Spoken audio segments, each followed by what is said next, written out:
இவள் தண்ணீர் என்றொரு ஆடை கட்டிடும் தெய்வ மங்கையடி.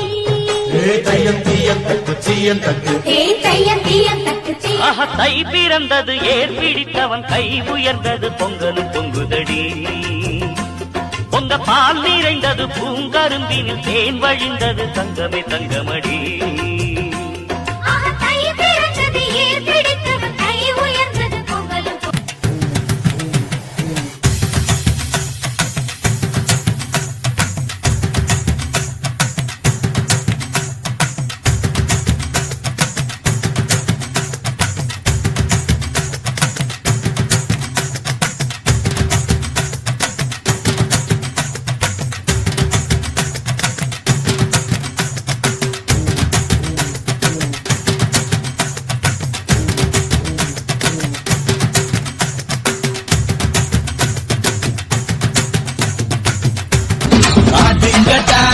என்ன சுத்தி வெட்டு கத்தி பாட போறேன் என்ன பத்தி கேளுங்கடா வாய பொத்தி கட்டா பெட்டி பொங்க வச்சா காளியதா பொங்கலடா துள்ளிக்கிட்டு பொங்க வச்சா ஜல்லிக்கட்டு பொங்கலடா அடியும் உதையும் கலந்து வச்சு விடிய விடிய விழுந்து வச்சா போக்கிரி பொங்கல் போக்கிரி பொங்கல்.